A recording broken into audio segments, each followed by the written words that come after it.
میں تو یہ بھی جانتا ہوں کہ وقوع کے روز فارم ہاؤس پر اصل میں ہوا کیا تھا اور حقیقت کو چھپانے کے لیے جو ڈرامہ رچایا گیا اس کے پیچھے کس کا ہاتھ ہے۔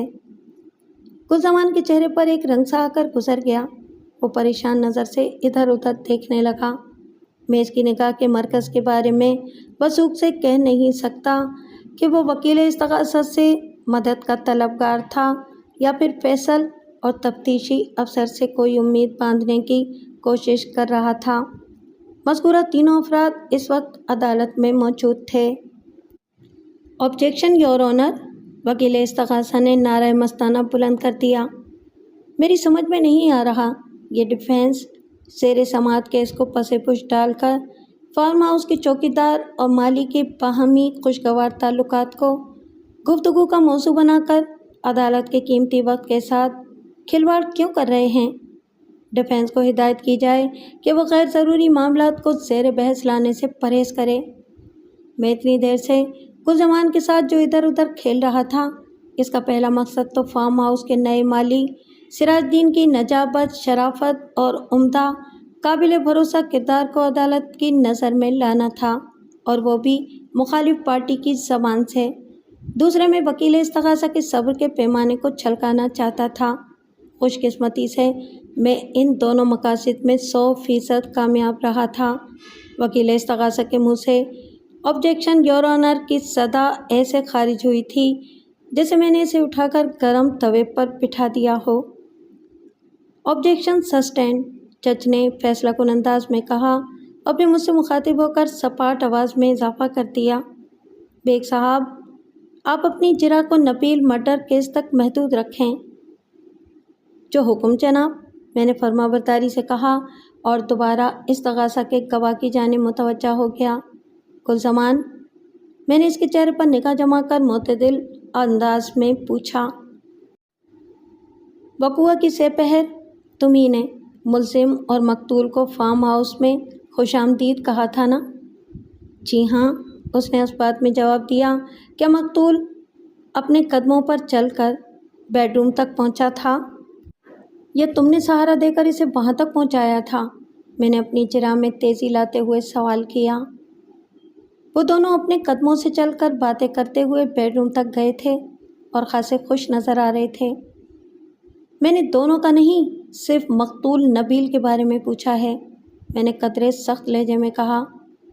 جی بالکل، گواہ وضاحت کرتے ہوئے بولا، مقتول نبیل خوشباش اپنے قدموں سے چلتے ہوئے فارم ہاؤس کے بیڈ روم تک پہنچا تھا۔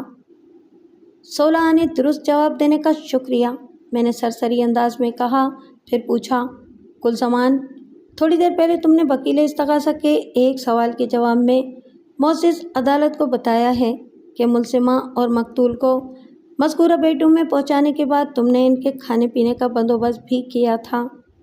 جی کیا تھا، اس نے بڑے فخر سے بتایا۔ وہ دونوں ہمارے فارم ہاؤس کے مہمان تھے، ان کی خاطرداری کرنا مجھ پر لازم تھا، اور بھی چھوٹے مالک نے بھی مجھے ان دونوں کا خیال رکھنے کا حکم دیا تھا۔ مقتول کے معدے سے حاصل ہونے والے مواد کی کیمیکل ٹیسٹ رپورٹ میں لکھا ہوا ہے کہ اس نے شراب پی رکھی تھی۔ اس کے بلڈ ٹیسٹ میں بھی الکوہل کی اچھی خاصی مقدار پائی گئی ہے۔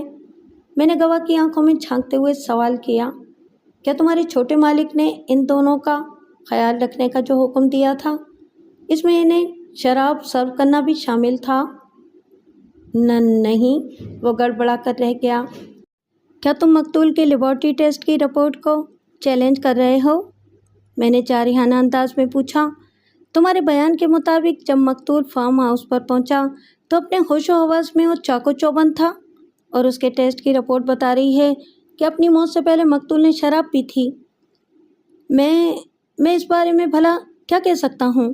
وہ حد درجہ الجھے ہوئے لہجے میں بولا۔ میرے سوال کا جواب تو تم ہی کو دینا پڑے گا، گلزمان، میں نے زور دے کر کہا۔ یہ بھی تو ہو سکتا ہے، وہ دور کی کوڑی لایا، مقتول اپنے ساتھ شراب کی کوئی چھوٹی سی بوتل لے کر آیا ہو اور میرے علم میں لائے بغیر اس نے شراب پی لی ہو۔ ہاں، ایسا بالکل ہو سکتا ہے، میں نے تائیدی انداز میں گردن ہلاتے ہوئے کہا، لیکن اس صورت میں چاہے وقوع پر یا مقتول کی گاڑی میں اور یا پھر